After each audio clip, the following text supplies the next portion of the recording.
नमस्कार। मैं डॉक्टर नरेश शुक्ला और मेरे चैनल डॉक्टर ज्योतिष में आपका स्वागत है। आज हम व्यापार का एक नया चैप्टर पढ़ेंगे और देखेंगे कि उसमें कैसे व्यापार किया जाए। ठीक है, अब हमारे पास देखिए, हम जो है चौथे घर से व्यापार करेंगे। चौथे घर में तो लोगों को जग जाहिर है कि चौथे घर का काम क्या होता है। जमीन से संबंधित काम आप कर सकते हैं। जमीन से चीज़ों में आपको फ़ायदा होगा। गाड़ी से संबंधित आपको बेचने खरीदने में आपका अपना फ़ायदा होगा। तो ये चीज़ें हैं जो चौथे घर से संबंधित कर सकते हैं। अब क्योंकि हमारे पास चौथे का स्वामी शुक्र है, तो शुक्र ऐश्वर्य वैभव का विकारक है। तो शुक्र से संबंधित काम क्या कर सकते हैं हम घरों में? डेकोरेटिंग का काम कर सकते हैं, वास्तु संबंधित काम कर सकते हैं। घरों में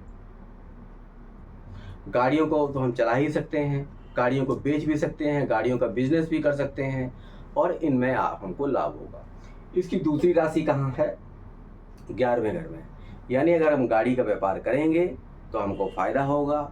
ज़मीन से संबंधित हम बेचने और ख़रीदने का, ज़मीन का काम करेंगे, प्लाट बेचने का, प्लाट खरीदने का काम करेंगे तो इसमें लाभ होगा। इधर अब 11वें पे आ जाते हैं हम, क्योंकि इसकी दूसरी राशि जो है वो 11वें में बैठी है। तो ये स्थान काहे का होता है? ये मित्रों का होता है, बड़े भाई का होता है। तो ये जो काम है हम अपने बड़े भाई के साथ भी कर सकते हैं, मित्रों के साथ भी कर सकते हैं, हमको नुकसान नहीं होगा। अगर इसमें मित्र भी आते हैं पार्टनरशिप में तो आपको नुकसान नहीं होगा। तो मित्रों से संबंधित जो गाड़ी का चीज़ें हैं या ज़मीन से चीज़ें हैं वो हम कर सकते हैं। क्योंकि शुक्र वैभव का कारक है तो हम वास्तु संबंधित मकान में काम, वास्तु अगर जानते हैं आप लोग तो आप वास्तु की कंसल्टेशन भी कर सकते हैं। क्योंकि जो चौथा स्थान है वो ज़मीन से संबंधित, घरों से संबंधित, गाड़ियों से संबंधित होता है। और घरों में क्या होता है? वास्तु का काम होता है। हर ज़मीन पे वास्तु का काम होता है, तो आप वास्तु का काम भी कर सकते हैं। इसी में हम थोड़ा सा और ट्विस्ट लाते हैं, चीज़ों को बदल देते हैं। अब देखिए क्या हुआ। मैंने आपसे कहा था कि या तो सप्तम स्थान पे आपकी दृष्टि हो जाए या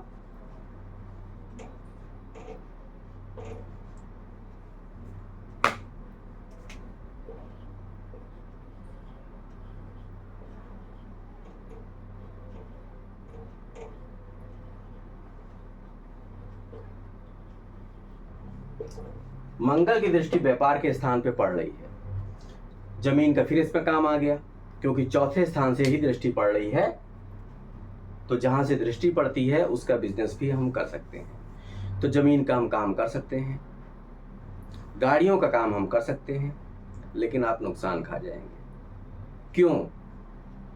क्योंकि देखिए, मंगल तो यहाँ से पूरा पूरा सपोर्ट करेगा आपको, लेकिन इनकी दूसरी राशियां कहाँ आ गई? 8वें में आ गई। एक राशि 8वें में चली गई, एक तीसरे में।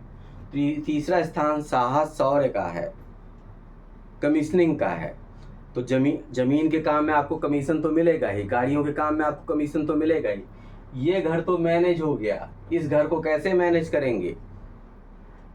पहले वाले में मैनेज नहीं करना था, दूसरे वाले में मैनेज करना है। गाड़ियों से संबंधित काम में, जमीन से संबंधित काम में, जमीन के आप बहुत बड़े ब्रोकर बन सकते हैं, लेकिन आपको इस घर को मैनेज करना पड़ेगा। देखिए कैसे होगा। मंगल की दो राशियां, एक तो तीसरे स्थान पे है, एक है आपकी 8वें स्थान पे। तो ये जो तीसरे स्थान पे राशि है वो मंगल से चली गई 12वें पे। यहां से अगर शुरू करेंगे तो ये चली जाएगी 12वें पे। यानी आपको अपने नेटिव प्लेस जहां पर आप पैदा हुए हैं वहां से दूर जाकर ये व्यापार करना होगा। पहली कंडीशन, वहां से दूर जाकर जो आप व्यापार कर रहे हैं वो अपने नेटिव प्लेस पैदा हुए हैं वहां से दूर करना पड़ेगा, जहां का एटमॉस्फेयर अलग हो, वातावरण अलग हो। अगर आप यूपी में पैदा हुए हैं तो आपको बंगलौर में, हैदराबाद में, गुजरात में उधर जाना पड़ेगा। उस तरह पैदा हुए हैं तो यूपी में आपको काम करना पड़ेगा। इस टाइप से जहाँ का माहौल, जहाँ का रिलीजियस आपके पैदाइशी स्थान से अलग हो, वहाँ का आपको व्यापार करना पड़ेगा।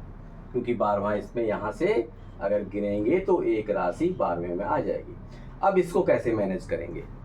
ये स्थान डिस्प्यूट का भी होता है, ये स्थान डिस्प्यूट का भी होता है। यानी कौन सी जमीन का आप काम करेंगे? जो डिस्प्यूटेड हों और उनमें आपको सफलता भी मिलेगी। डिस्प्यूटेड जमीन पे आपको सफलता भी मिलेगी। अगर आप मंगल एक तो वैसे ही जमीन का कारक है, भूमि का कारक है, भूमि पुत्र कहा जाता है, सफलता मिलेगी, लेकिन आपको डिस्प्यूटेड जमीनों पे मिलेगी। उन जमीनों पे नहीं मिलेगी जहां पर नॉर्मल सा काम होता हो। नॉर्मल सी जमीन खरीदनी हो, किसी ने खरीदा, किसी ने बेच दिया, उन पे आपको सफलता नहीं मिलेगी। तो ये थोड़ा सा इस व्यापार में थोड़ा सा ट्विस्ट था। तो आप व्यापार को ऐसे भी देखा करिए, जब तक आप 6, 8, 12 घरों को मैनेज नहीं करेंगे, आप व्यापार में सफलता नहीं पाएंगे। वरना आप गलत व्यापार करते रहेंगे, व्यापारों को बदलते रहेंगे और आपका नुकसान होता रहेगा। इसलिए सोच समझ के व्यापार करिए। जो आपके पास अच्छा एस्ट्रोलॉजर है, उससे पूछ लीजिए कि मुझको किस चीज़ का व्यापार करना है, तो आपको व्यापार से संबंधित चीज़ें वो बताएगा कि आप इन चीज़ों का व्यापार कर लीजिए। तो जो भी अच्छा एस्ट्रोलॉजर है वहाँ जाकर आप पूछिए, और आपको पता है तो कोई बात ही नहीं है। तो इस केस में चीज़ें बिगड़ जाएंगी। ज़मीन का काम अब भी आप कर सकते हैं, लेकिन समस्या आएगी थोड़ा सा। लेकिन अब 8वें घर को कैसे करेंगे? 8वां स्थान डिस्प्यूटेड चीज़ों का होता है, अनैतिक चीज़ों का होता है। तो आपको उन ज़मीनों पे हाथ डालना होगा जो डिस्प्यूटेड हैं, जो फंसी हुई ज़मीनें हैं, और उसमें आपको सफलता मिलेगी। लेकिन वो घर से दूर होनी चाहिए, क्योंकि अगर मंगल से गिनेंगे तो उसकी दूसरी राशि 12 नंबर पे आ जाएगी, और 12 नंबर होता है घर से दूर।